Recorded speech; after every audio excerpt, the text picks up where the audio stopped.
मूर्ति पूजा मूलम गुरुर्पदम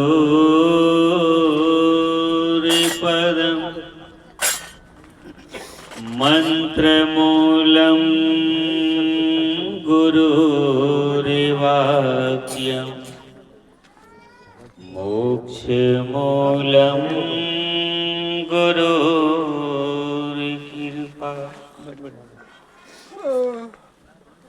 हरि हरि आदिक ब्रह्म है,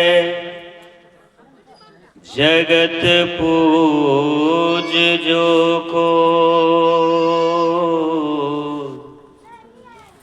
सद्गुरु के पूजा किए, सबकी पूजा हो। गुरु के सुमरन मात्र से नाशत विघ्न अनंत। ताते सर्वारंभ में ध्यावत है सब संत। गुरु की महिमा अनंत है, अनंत किया उपकार। लोचन अनंत उघारियां, अनंत दिखावन हार। अनंत दिखावन हार। अनंत दिखावन हार। मेरे जीवन के संपोषक परमाराध्य परम पूज्य सद्गुरुदेव जी, त्याग वैराग के महामूर्ति, संत समाज, श्री श्री 108 महंत फौदी साहेब जी के परम शिष्य श्री श्री 108 महंत श्री छेदी साहेब जी, मंचा से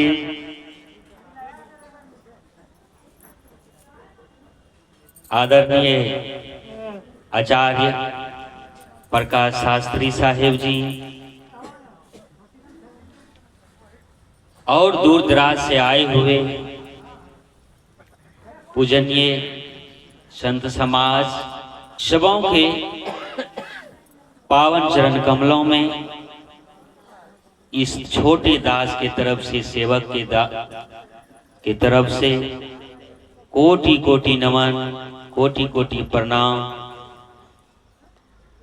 और सत्संग स्थल पर बैठे हुए अध्यात्म प्रेमी सज्जनों एवं देवियों, और इस माइक्रोफोन से जहां तक आवाज जा रही है, तमाम माता बहन, धर्म अनुरागी सज्जन वृंद, सबों के पावन चरण कमलों में मेरे दास की तरफ से त्रयवार शाही बंदगी, शाही बंदगी, शाही। बहुत घंटों से हम लोग यदि साधु की संगति करते हैं, संतों की संगति करते हैं, तो यहां से जो आपको ट्रीटमेंट होगा, इलाज होगा, तो वो आपके जीवन के सारे दुख भाग जाएंगे। संगति से सुख उपजे, उस संगति से दुख होय। कहीं कबीर तहां जाइए, जहां अपनी संगति होय। अच्छे संगति से सुख होता है, अच्छे सज्जनों के संगत से सुख होता है। और हम लोग चाहते हैं सुख, लेकिन संगत हम लोग अच्छा नहीं करते। चाहते हैं कि हमको रास्ता में काटा कुसा नहीं गड़े, लेकिन चलते हैं काटा कुसा वाला रास्ता पर। चाहते हैं कि मेरे बीमारी का जल्दी इलाज हो, लेकिन दौड़ते हैं बिना सर्टिफिकेट वाला के डॉक्टर के पास, बिना चेक किए हुए इलाज होगा। इसलिए सदगुरु कबीर साहब जी ने कहा कि यदि जीवन से सारे दुखों को मिटाना चाहते हैं, सारे कलेशों को मिटाना चाहते हैं, सारे बाधा को मिटाना चाहते हैं, तो उसके लिए क्या शर्त है?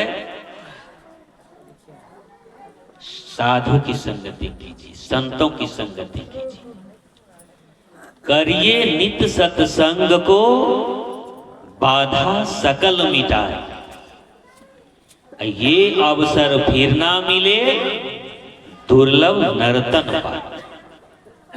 यदि आप जीवन के सारे बाधा को मिटाना चाहते हैं तो क्या करना होगा? क्या कहे? करिए नित्य सत्संग को।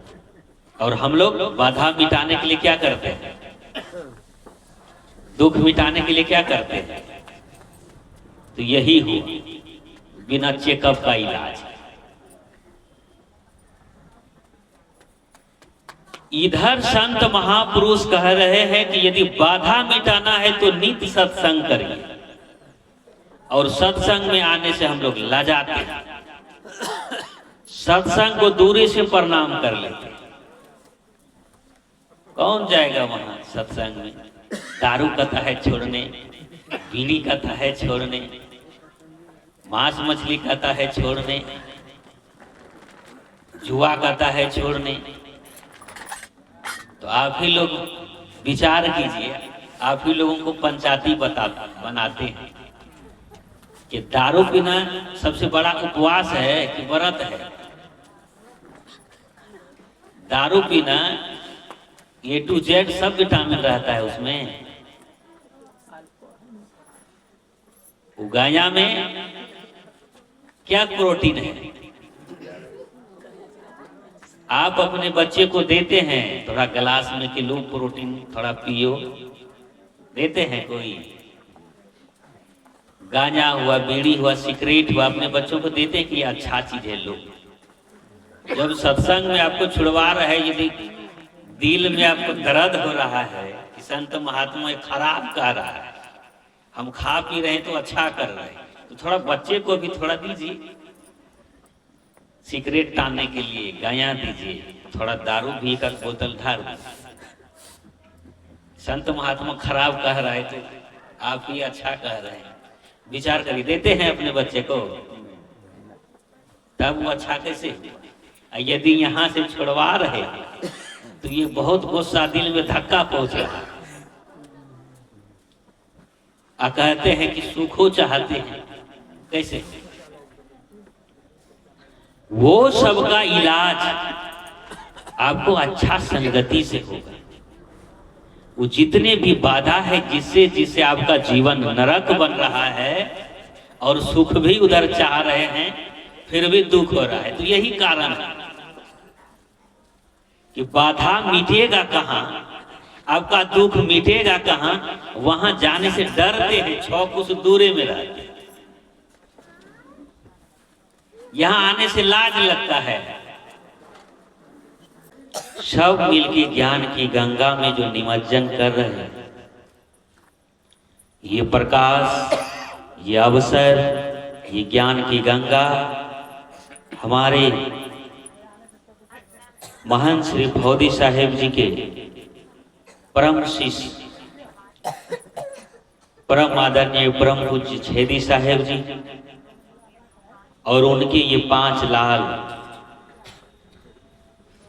जिन्हों की अनुकंपा से, जिनके अथक प्रयास से हर साल हम लोगों को महान दुख आवागमन से दूर होने के लिए, इससे छुटकारा पाने के लिए ये ज्ञान की गंगा में गोता लगवाने का काम करवा रहे हैं।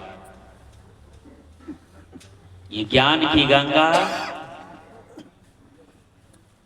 एक ऐसी गंगा है जो जो इसमें निमज्जन करते हैं और जो जो इसमें स्नान करते हैं, जो जो इसमें गोता लगाते हैं, उसका चाहे वो स्त्री हो, पुरुष हो, हिंदू हो, मुस्लिम हो, सिख हो, ईसाई हो, कोई भी हो, जो जो इस ज्ञान की गंगा में गोता लगाते हैं वो उसका जीवन का सबसे बड़ा दुख वो समाप्त हो जाता है। दुनिया में आप गंगा, कावेरी, जमुना, नर्मदा, दुनिया भर के गंगा में स्नान करेंगे तो ये जो जीवन का सबसे बड़ा दुख है वो महासमाप्त नहीं होगी। और ये जो गंगा बह रही है, इस गंगा में गोता लगाने के बाद सबसे बड़ा जो दुख है उससे आपको छुटकारा मिल जाएगा।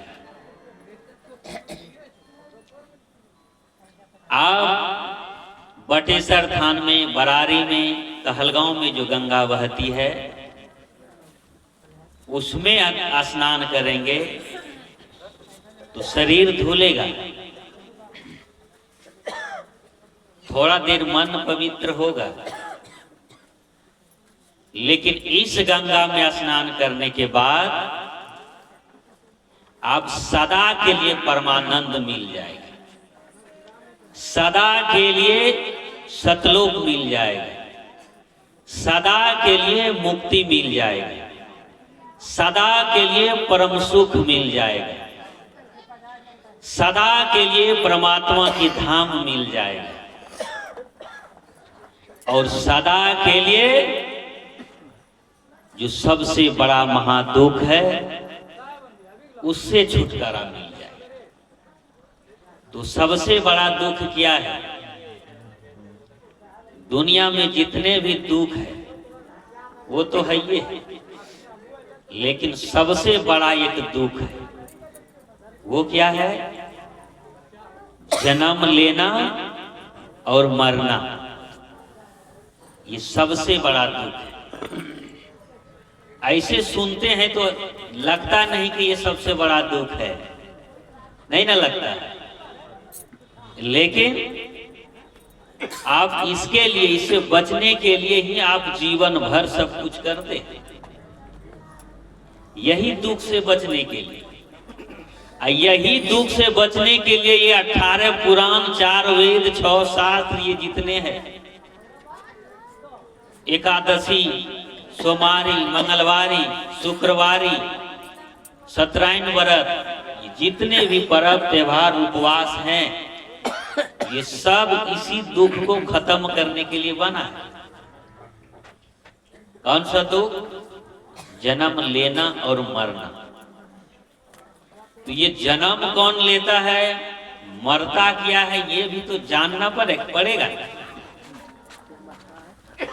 जीवन भर हम लोग जब से छोटे से लेके पूरा उम्र तक आदमी धार्मिक कर्मों में ही लिप्त रहता है,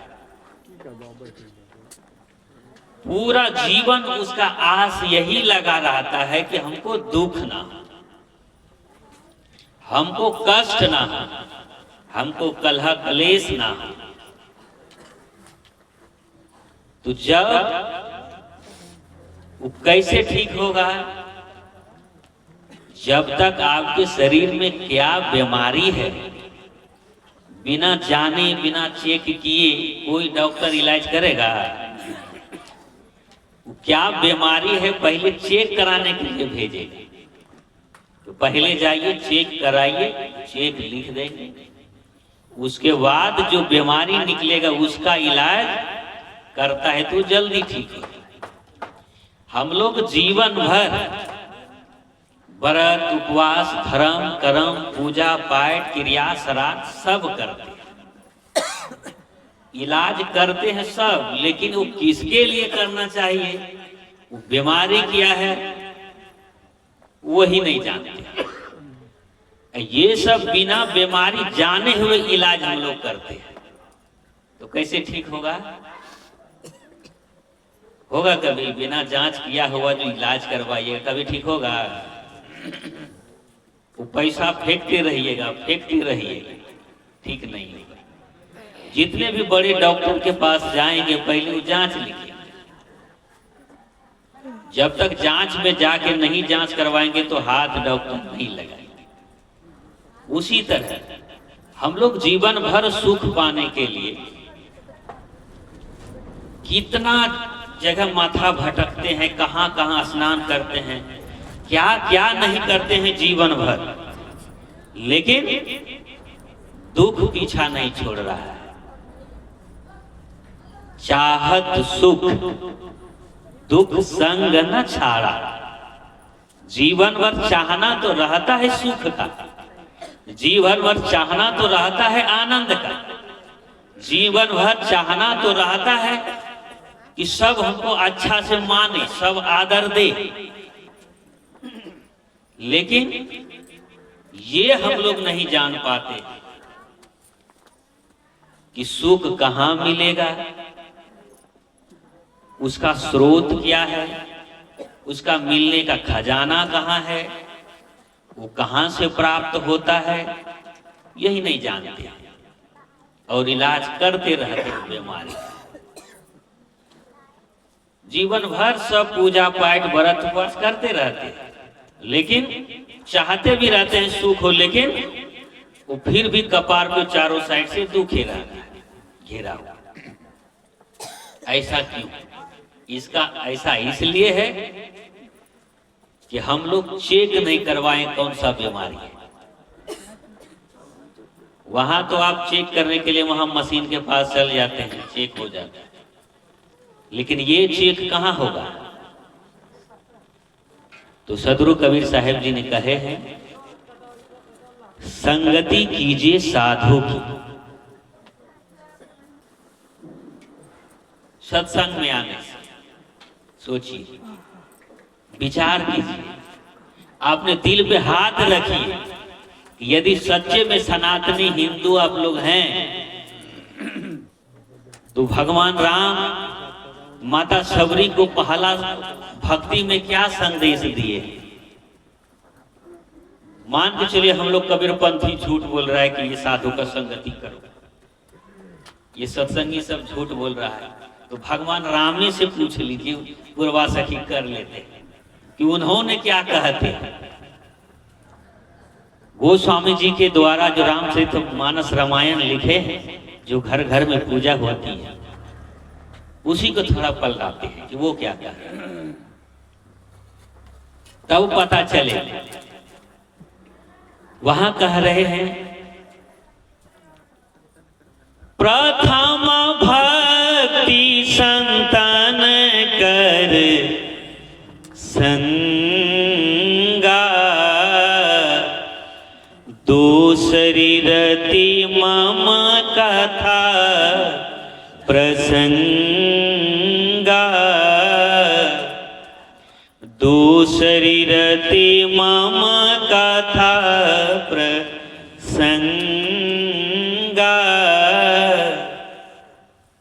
तो छोड़ दीजिए थोड़ा देर सत्संगी के बाद। भगवान राम क्या कह रहे हैं माता सबरी जी को? 9 प्रकार के भक्ति में पहले नंबर का भक्ति क्या करने के लिए कहते हैं कि प्रथम भक्ति संतन कर संगा। यदि जीवन से पाप साप कलह कलेश दुख मिटाना चाहते हैं ये आवागमन रूपी जन्म मरण के महादुख से यदि छूटना चाहते हैं, यदि धर्म और कर्म को, पूजा पाठ को, व्रत उपवास को समझना चाहते हैं, यदि जीवन से अच्छी तरह का इलाज करवाना चाहते हैं दुखों का, एक ही डॉक्टर है। वो क्या है कि प्रथम भक्ति संतन कर संग।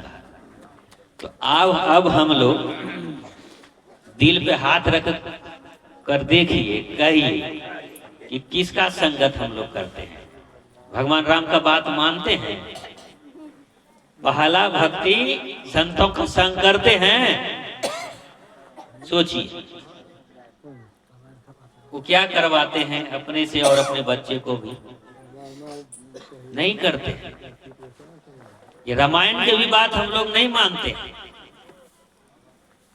आप इस्लाम धर्मों में देख लीजिए, सबसे पहले वो बच्चे 7 साल से बच्चे को कलमा सिखाना चालू कर देता है।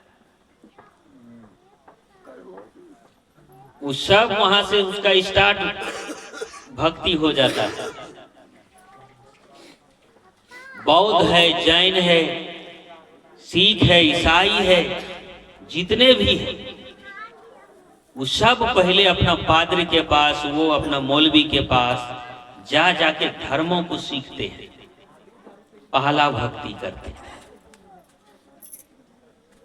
खुदा का, भगवान का, ईश्वर का, गॉड का वो सब बताते हैं। और उसी तरह भगवान राम भी चिल्ला चिल्ला के कह रहे हैं कि हे इंसान, हे माता, हे बहनों, जीवन में यदि भक्ति को, भजन को, धर्म को, कर्म को, परमात्मा को, ईश्वर को, खुदा को समझना है, यदि जानना है, और जीवन से सारे दुखों से यदि छूटना है, तो पहला भक्ति संतों का संग करिए, सत्संग करिए। वहां आपको इसका क्लास होगा और इसका आपका इलाज होगा। और हम लोग क्या करते हैं? एड़ी चोटी एक कर देते हैं दुख को भगाने के लिए, लेकिन सत्संग में नहीं आते। आप एक कुंटल का जैसे कोई है बोरा, आप अपना पूरा बल लगा देते हैं, अपने से उठा लेते, लेकिन किसी को बुलाते नहीं। यही हुआ कि हम लोग जीवन भर बिना गुरु किए, बिना सत्संग में जाए, बिना सज्जन के संग किए ही भक्ति करते रहते हैं, बिना जाने बिना समझे करते रहते हैं। वो क्या हुआ? बिना चेकअप का इलाज हुआ। तो कैसे ये दुख रूपी जो रोग है, कष्ट रूपी जो रोग है, वो कैसे दूर हो? जीवन से कैसे वो कटे कलेश? इसलिए पहला भक्ति भगवान राम ने कहे कि प्रथम भक्ति संतन कर संगा। आप सबसे पहले जो है संतों के शरण में जाइए। उस सारे दुख का जड़ कहाँ है? दुख क्यों होता है? आप क्यों अशांति में हैं?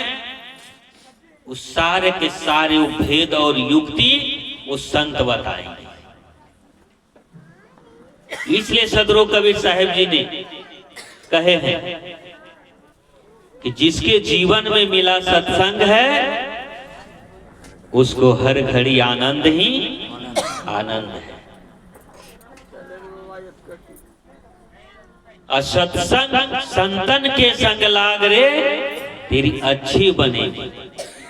यदि जीवन को अच्छी बनाना है, सुखमय बनाना है, तो किसका संग करना होगा? संतन के संग। इसलिए ये दुख रूपी जो कलेश है, ये सत्संग में आकर खत्म होगा, गुरु के शरण में आकर खत्म होंगे। और सातवां भक्ति में क्या कहे माता सबरी जी को कि सातम सम मोई मैं जग देखा, और मोते संत अधिक कर लेखा। ये बात कभी हम लोग मानते हैं, जानने की भी कोशिश करते हैं कि भगवान राम ने क्या कह रहे हैं कि हमसे भी ज्यादा उस संतों को मानना, क्योंकि हम किसके अंडर में हैं? संतों के अंडर में। बिना संतों के संग में गए हुए आप परमात्मा को नहीं पा सकते, भगवान को नहीं पा सकते, ईश्वर अल्लाह खुदा को नहीं जान सकते बिना संतों की शरण में जाए बगैर।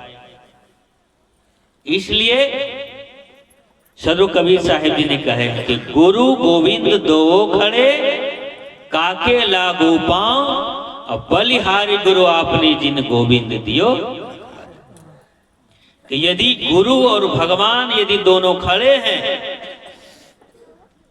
तो भगवान की तरफ पीठ कर दीजिए, जाके पहले गुरु को प्रणाम करें, क्योंकि उस भगवान तक पहुंचने का रास्ता, उस परम धाम तक पहुंचने का रास्ता, उस परमानंद तक पहुंचने का रास्ता वो गुरु जानते हैं।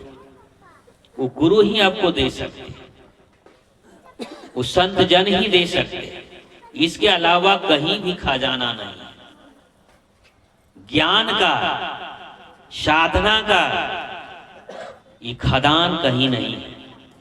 बाजार में आप सारे वस्तु खरीद लेंगे, तेल का, पेट्रोल का, डीजल का, कोयला का, सब जगह खदान है, लेकिन ज्ञान का खदान कहीं है? वो ज्ञान से कहीं आप खरीद के ला सकते हैं? अरबों खरबों टका देके नहीं ला सकते। इसलिए गोस्वामी जी ने कहे हैं, बिनु सत्संग विवेक न होई, राम कृपा बिनु सुलभन सोई। कि क्या कह रहे हैं कि वहां ऐसा लिखा है कि बिनु कॉलेज, बिना यूनिवर्सिटी, बिना स्कूल के विवेक नहीं होगा।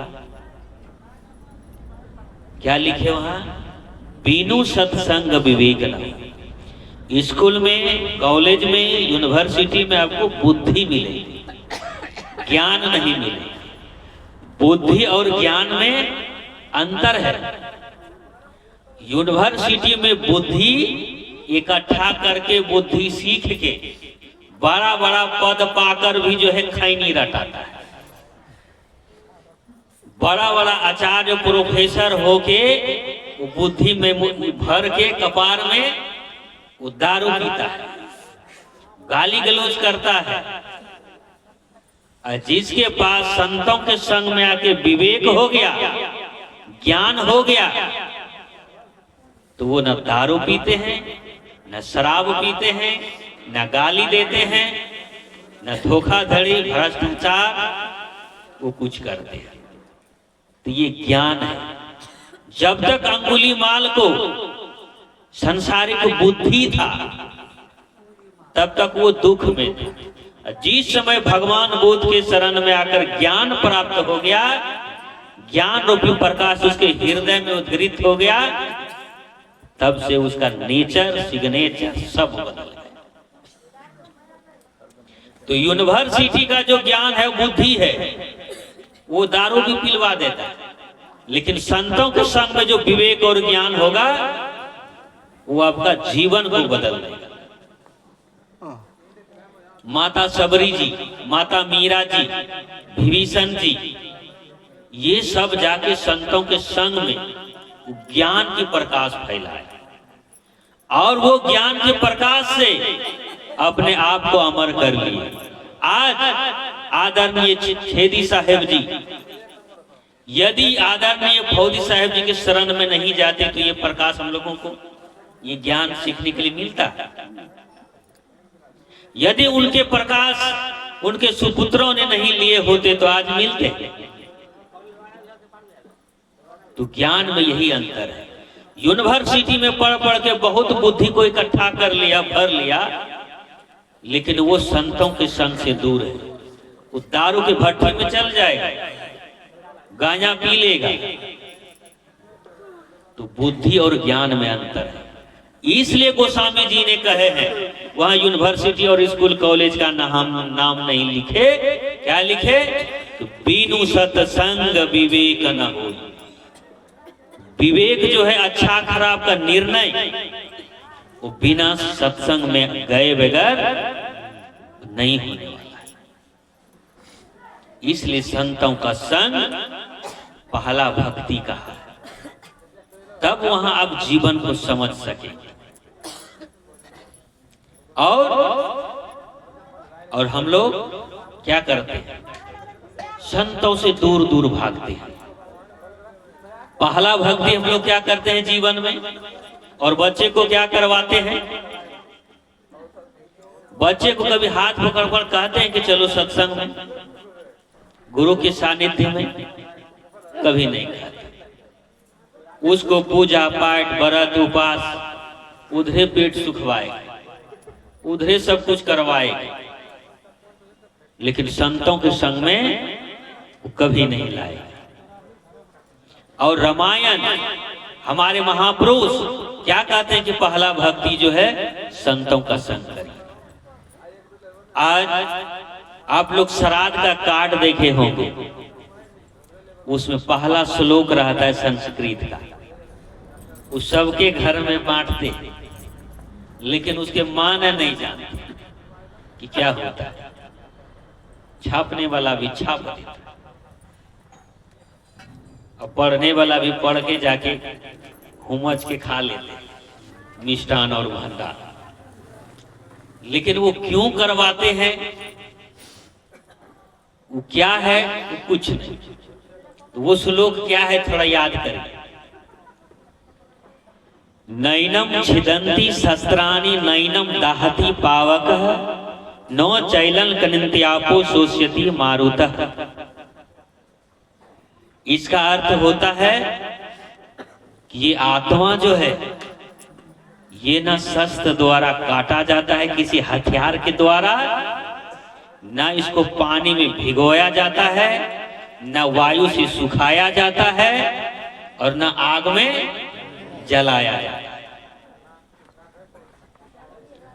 तो बताइए, ये जब जलाया नहीं जाता है तो ये क्या है? अजर है। ये जब मरता नहीं है तो सब ये क्या है? अमर है।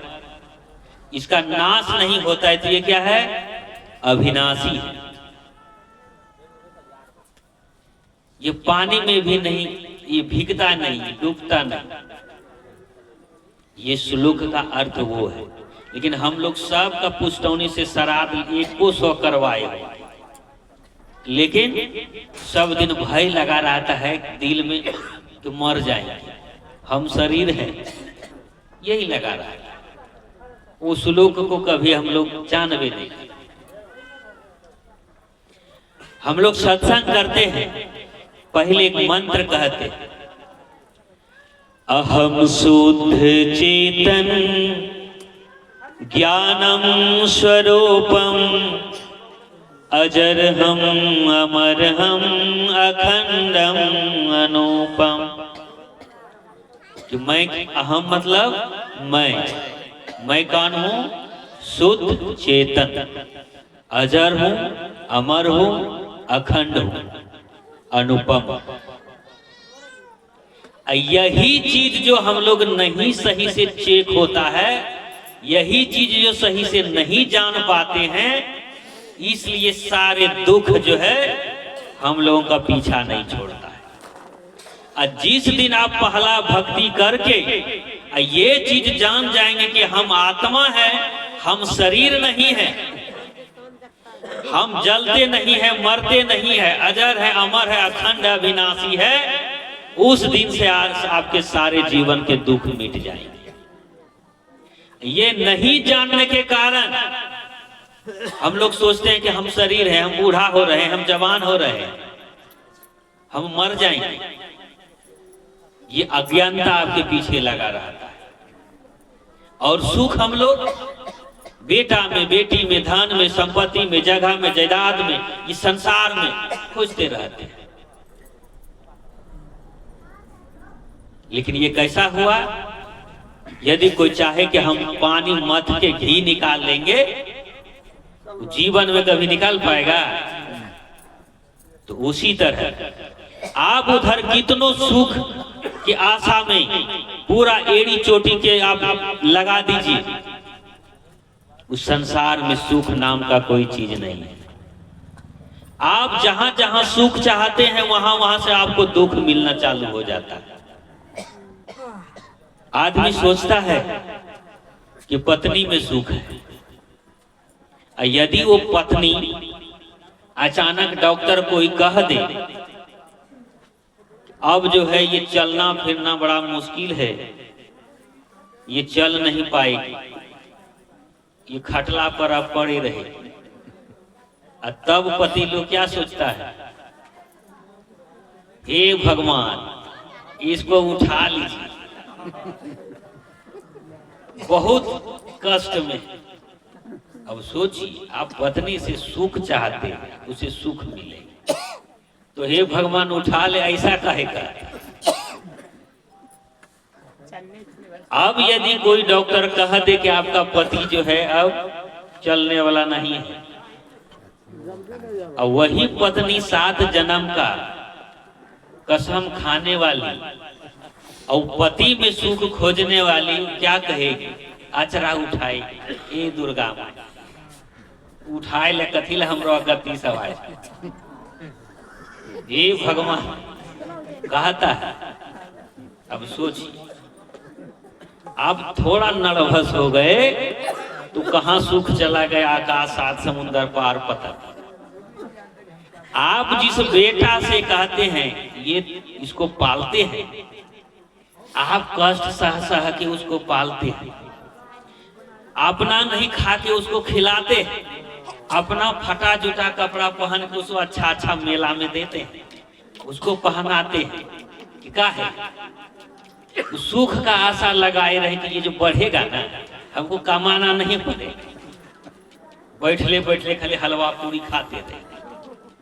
और वही बेटा जब बड़ा होता है, जब बिट्टू पावर उसके पीछे आ जाता है, वो तब क्या करता है माता पिता? वो 15 दिन से एक धोती पहना है, टेंशन नहीं है, मैला कुचला फटले गंजी 7 छेद वाला है तो है, वो एक झोपड़ी में उधर दे दिया, तो क्या खा रहा है, क्या पका रहा है, कोई टेंशन नहीं। ये दोनों जीव का रोज तस्मय और खीर और पूरी चल रहा है। अब सोचिए आप सुख का आशा बेटा में लगाए थे, तो बेटा आपको एक झोपड़ी में अलग कर दिया, वृद्धाश्रम में भेज दिया, हो गया सुख भोगा। तो जहां जहां से आप सुख खोजेंगे वहां वहां से आपको दुख मिलेगा। वो लगेगा कि आपको उसमें सुख है, वो आभास होगा कि इसमें सुख है, लेकिन वहां सुख नहीं है। जितना आप सुख चाहेंगे ये संसार के पुराने पदार्थों से, उतना आपको वहां से दुख मिलेगा। यही चीज जो है हम लोग जान नहीं पाते, असली क्लास जो है वो पकड़ाता नहीं है, इसलिए दुख नहीं भागता है। हम लोग बेटा से सुख चाहते हैं, बस वही बेटा से दुख मिलना चालू हो जाता है। जिस सोचते हैं, जिस आशा से पुतहू को लाते हैं कि बना बना के खिला के देगी, वो खिला के देगी एक बार, लेकिन 1 लाख 4 बार धमसा देगी। अब सोचिए इसके पीछे क्या कारण है? असली क्लास नहीं होता है, इसलिए विद्यार्थी फेल हो जाता है। अब सोचिए जिस विद्यार्थी को जीवन भर मैथ पढ़ाएगा और परीक्षा उसका हिंदी का ले लेगा, तब वो क्या करेगा? वो लिख पाएगा? उसी तरह हम लोगों को जीवन भर सुख शांति और सत्य कहां कहां बताता है? बेटा नाम सत्य है, धन नाम सत्य है, महल नाम सत्य है, जगह जमीन नाम सत्य है, नूंगा फटा कपड़ा लत्ता नाम सत्य है। लहंगा नाम सत है, इसी के पीछे जीवन खत्म। और लास्ट में जब आप चलने लगेंगे चचरी पर, ना कान या ना वहां कान काम करता है, ना नाक काम करता है, ना आपका मुंह काम करता है, सब जब बंद हो गया तब आपको सुनाएगा पीछे से। क्या सुनाएगा? राम नाम सत्य। आप सुनियो नहीं पाएंगे, काम तो फ्यूज हो गया, कान भी नहीं रहेगा। वो अपने कहता है, अपने सुनता है, लेकिन वो दुनिया को दिखाता है कि इसको हम सुना रहे हैं कि राम नाम सत्य है। और जीवन भर क्या आपको बताया कि बेटा नाम सत्य, जगह जायदाद नाम सत्य, महल नाम सत्य। और जीवन भर यही सत्य के लिए जीवन पूरा इसी में लगा दिया। और लास्ट में क्या कहता है कि राम नाम सत्य है। ये जीवन में कभी यदि जिंदा में यदि बोल दिया कि राम नाम सत्य है तो लाठी लेके खड़ा हो जाता है कि नहीं बोलना चाहिए। तो सोचिए, यही जब असली क्लास में आएंगे, इसलिए भगवान राम ने कहे कि पहला भक्ति संतन कर संग। जो असली सत्य है उसका जानकारी मिलेगी।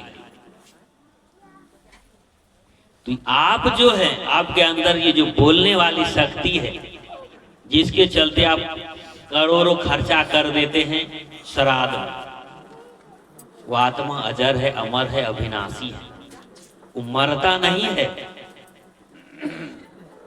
और वही ज्ञान हम लोगों को होने नहीं देता है, इसलिए दुख लगा रहता है।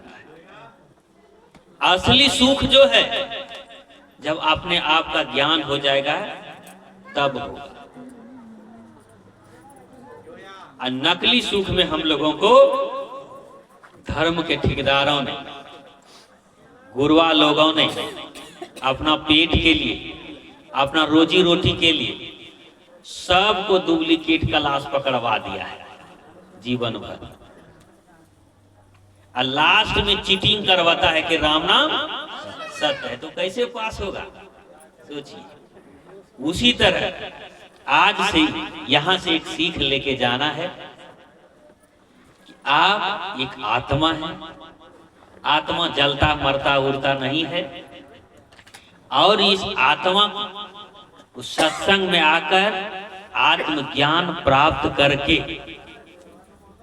परमात्मा का ज्ञान प्राप्त करके, इसको जान के, इसके युक्ति जान के और भजन करना, तब भक्ति करना, तब पूजा पाठ करना, तब आपका सार्थक होगा। आप ये जाने बगैर उधर पूजा पाठ, व्रत, उपवास, फलनी माय चिल्ली माय आप जीवन भर करते रहते। सोचिए थोड़ी देर, जब छोटा बच्चा रहता है तो लकड़ी का उसको देते हैं ना बेलना जैसा, क्या नाम है उसका, चटनी। उसको आप किस लिए देते हैं बच्चे को? ये हमको तंग नहीं करे और इसी से इसका काम चलते रहेगा। वो बच्चे जो है मुंह में डाल के खाते रहते, तो उससे उसका पेट भरता है? भर जाता है उसे पेट। जब भूख लगता है तो उसको चटनी कहाँ जाता है पता नहीं, और रो रो के बुरा हाल हो जाता है। तो उसी तरह जो है आप जितने भी व्रत, उपवास, पूजा पाठ, धर्म कर्म जितने भी आप करते हैं, समरवारी, मंगलवारी, दुर्गा माय, काली माय, भगवती माय, जितने भी अंदिर मंदिर मस्जिद करते हैं, वो क्या है? वो पहला पूजा है। आध्यात्मिक क्षेत्र का वो पहला पूजा है। अब आप पहले जन्नत पे रह के करेंगे, हम छत पे चढ़ गए, ऐसा कभी होगा?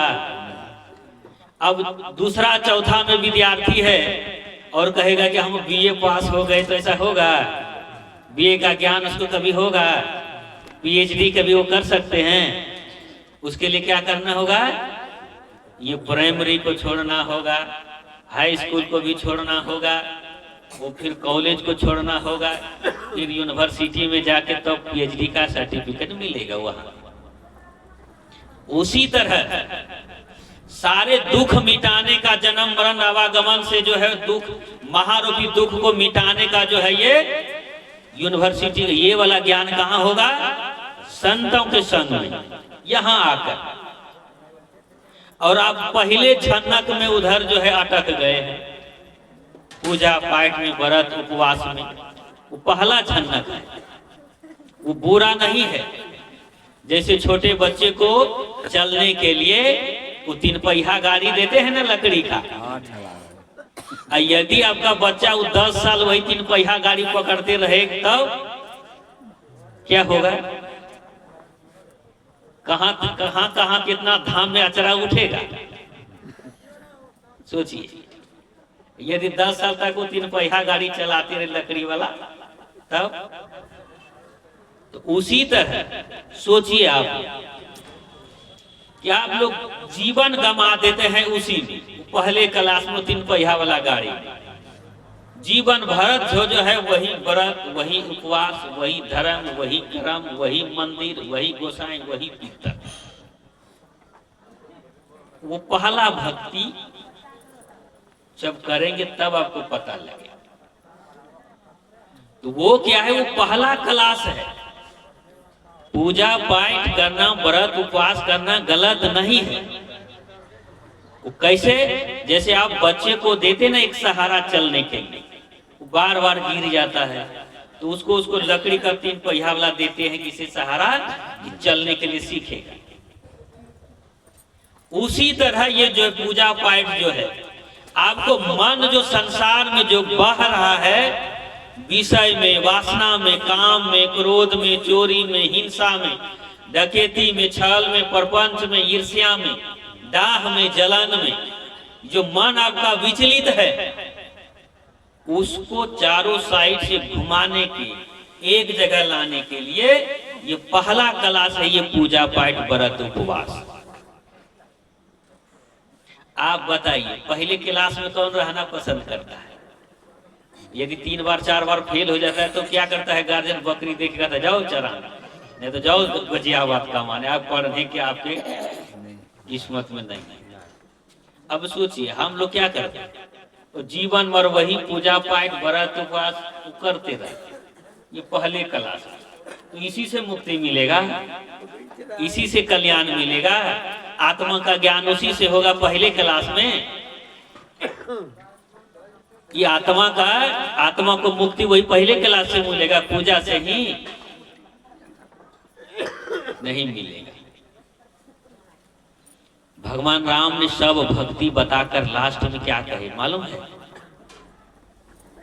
कि मम दर्शन फल पल परम अनूपा, अजीब पाव निज सहज स्वरूपा। भगवान राम ने क्या कहे?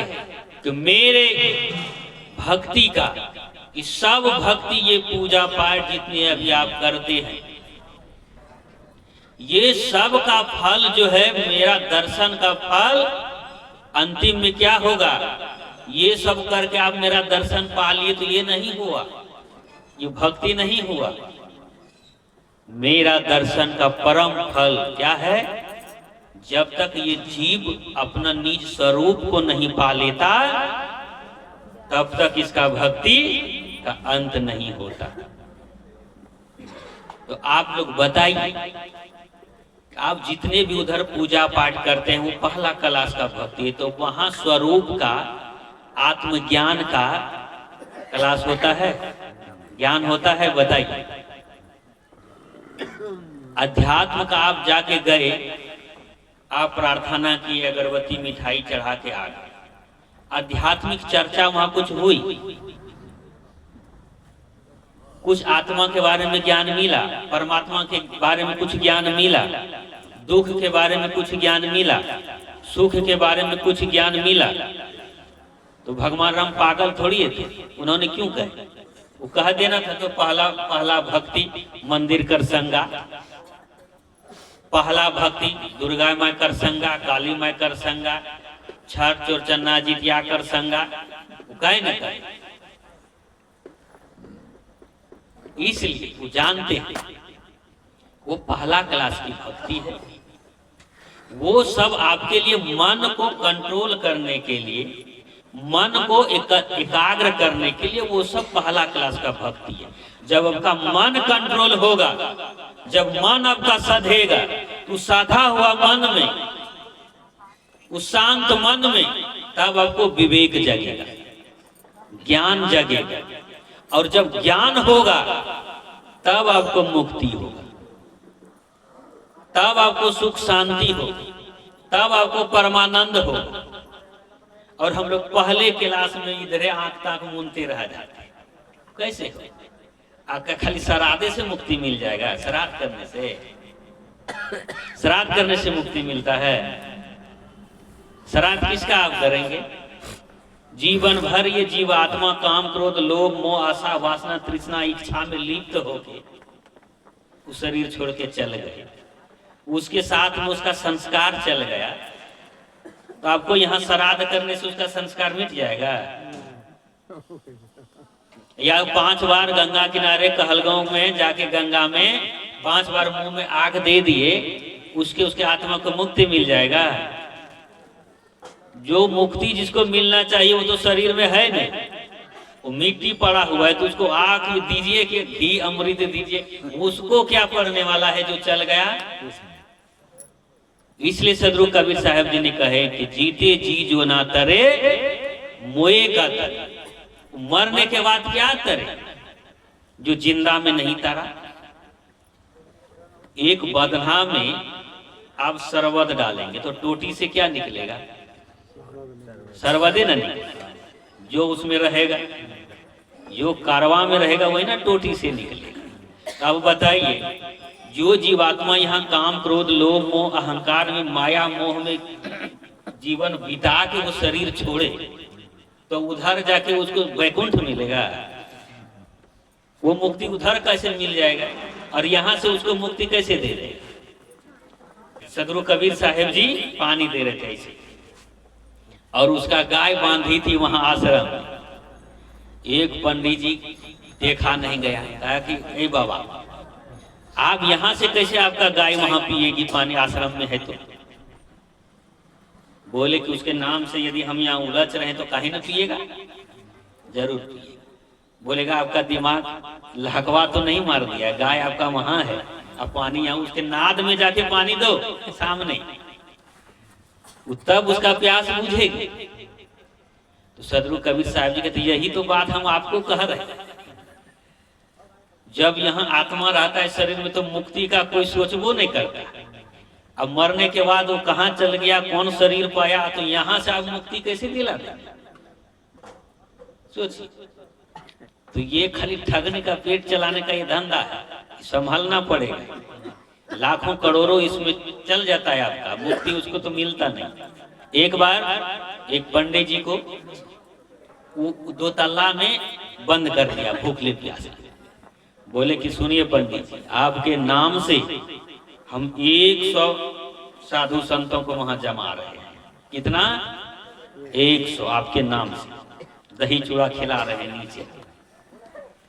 और बस शाम में जाके पंडित जी को खोला ताला, बोला कि भूख से मेरा आग दहक रहा है, जल्दी से खिलाइए। बोले पंडित जी आपके नाम से वहां 100 को खिला दिए हैं, आपको पेट नहीं भरा? बोला जजमान पगला गए हैं क्या? जल्दी से पानी लाइए, दम घुट रहा है मेरा, पानी प्यासा। बोले कि पंडित जी जब 2 तल्ला के ऊपर आपका नाम से हम उधर खिला दिए हैं, आपको पेट नहीं भरा, तो मेरा पिताजी कहाँ गया? कौन सा शरीर पाया नहीं पाया मर के? आप यहाँ श्राद्ध के नाम से तोशक लेते हैं, तकिया लेते हैं, पलंग लेते हैं, गाय लेते हैं लगवान। वो लगवान एकदम दूधारिये, डायरेक्ट ही जाके दूध पीने वाला। और किसके लिए? आपके मरे हुए पिता को मिलेगा।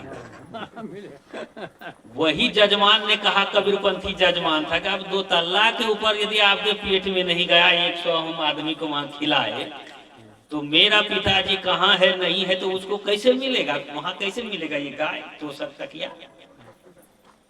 ये काम कीजिए।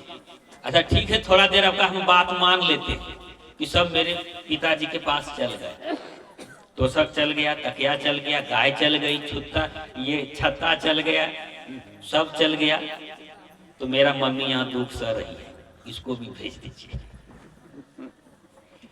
अब वहां पिताजी असकल्ले गाय का दूध दुहेंगे, खाएंगे, असकल्ले वहां पलंग पे सोएंगे, और वहां उसका सेवा कौन करेगी? तो मम्मी को भी भेज दीजिए। अब पंडित जी का पसीना उतरने लगा। जब मंत्र से पलंगो चलिए गया, लगवान गाइयो चलिए गया, सब कुछ चल गया, तो इनको भी मंत्र से भेज दीजिए, इनका यहाँ कोई काम नहीं, हम इधर संभाल।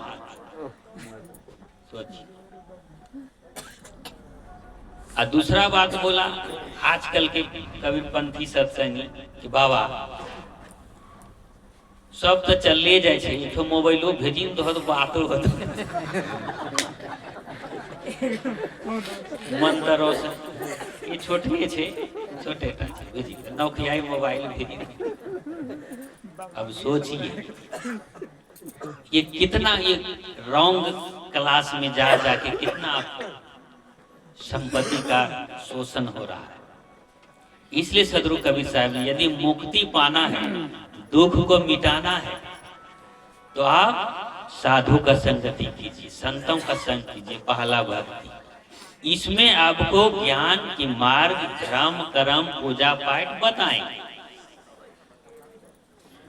आजकल उस शादी बियाह का लगन शोधता है, बहुत दिन धर के अच्छा शुभ लगन है, तो शुभ लगन है, शुभ दिन है, तो अंधर काहे आता है?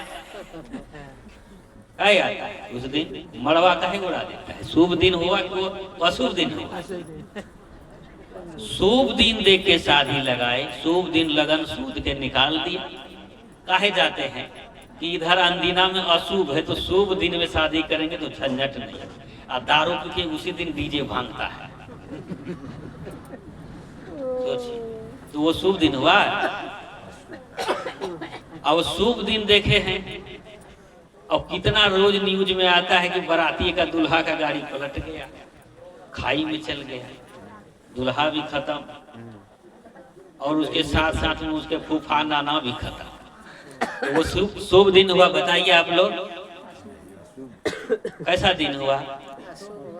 अब सब खाने बैठा है, मूसलाधार बारिश दे दिया, वो शुभ दिन हुआ? सब पत्नी का खाना बह के नाली। तो ये सब, और जो लव मैरिज करते हैं वो कौन सा शुभ दिन देखते हैं? तो बहुत ऐसा क्लास है, बहुत ऐसा मार्ग है जिससे आपको उसे सुख से कोई लेना देना नहीं, आज झूठों का उसमें आपको दुख सवार है। तो ये समझदारी, ये ज्ञान, ये विचार आपके ऐसे जो संत गुरु जी हैं, ये क्लास में आपको मिलेंगे। इसलिए यदि सुख चाहते हैं, यदि सुख होना चाहते हैं कि जीवन में एक फॉर्मूला याद रख लीजिए, समय भी अब होने वाला है। यदि सुख चाहते हैं कि मेरे जीवन में सुख हो, तो सुख का चाहना ही छोड़ दीजिए, तब आपके जीवन में सुख होगा। यदि सुख चाहेंगे तो दुख होगा। ये महामंत्र है। आप सबके लिए सुख चाहिए, अपने माता के लिए सुख चाहिए, पिता के लिए, भाई के लिए, भौजाई के लिए, ननद के लिए सुख चाहिए, अपने लिए दुख ले लीजिए हरदम। उसके बाद देखिए आपके ऊपर सुख का कैसे बारिश होता है।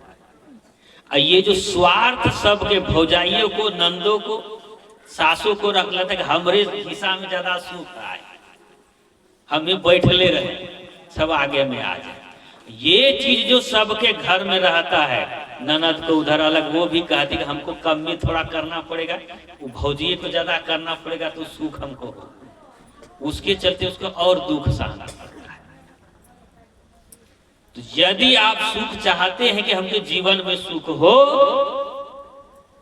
तो दूसरे के दुख सुख देना आप चालू कर दीजिए, खुद वो खुद आपको सुख होना चालू हो जाएगा। आप सोचिए कि पिताजी को हमको कुछ नहीं करने देना है, आप काम में भिड़ जाइए। तो वही पिताजी देखते देखते क्या करेंगे, नहीं भी सपरेगा तो भी सहारा देने आ जाएगा आपको। आप यदि पुतहु हैं तो अपने से काम में भिड़ जाइए, उस सास अपने से आके आपको हेल्प करने लगे। यदि कोई सास है तो अपने से काम में भिड़ जाइए। यदि पुतहु के आंख में पानी होगा तो दौड़ के आके आपका हाथ पकड़ ले और आपको मदद कर देंगे, कष्ट सहने नहीं देंगे। यहाँ करते क्या है, उल्टा करते हैं। नहीं भी बीमारी रह रहे तो बीमारी गच के जबरदस्ती सूत ले रहा है कि हमको खटना कम। अब सोचिए, ये जो सुख जो चाहते रहते हैं ज्यादा, इसीलिए दुख भोगना पड़ता है। सबके लिए आप सुख चाहिए, अपने लिए दुख चाहिए, तब आपको सुख होगा। ये घर को स्वर्ग बनाने के लिए ये दो मंत्र याद कर लीजिए। क्या क्या है? मधुर वाणी सुंदर व्यवहार, सभी गुणों की खान है। प्रेम की गंगा बही जहां पर, वो घर स्वर्ग समान है। क्या? मधुर वाणी और सुंदर व्यवहार, ये दो चीज को अपना लीजिए, आपको कोई उतना जरूरत नहीं पड़ेगा कि हम मंदिर जाएंगे तब सुख होगा। ये दो चीज को कंट्रोल कर लीजिए, संतों के शरण में आके, सत्संग में आकर के आपका घर स्वर्ग बन जाएगा। दो चीज, पहला क्या? वाणी। ये वाणी से गोली का जो घाव छूट जाता है, लेकिन ये बोली का घाव जीवन भर नहीं छूटता। इसलिए वाणी को संभाल लीजिए, घर स्वर्ग हो जाएगा। व्यवहार, व्यवहार यदि आपका सुधर गया तो आपका घर स्वर्ग बन जाएगा। आपका सास, पुतहु, बेटा, नाती, पोता, गोतिया, लाया सब आपको मानने लगेंगे। व्यवहार सुधर गया। यदि व्यवहार बिगड़ा है तो बेटा बाप को भी बख्शाता नहीं। इसलिए ये दो चीज को सुधारना है।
Bye.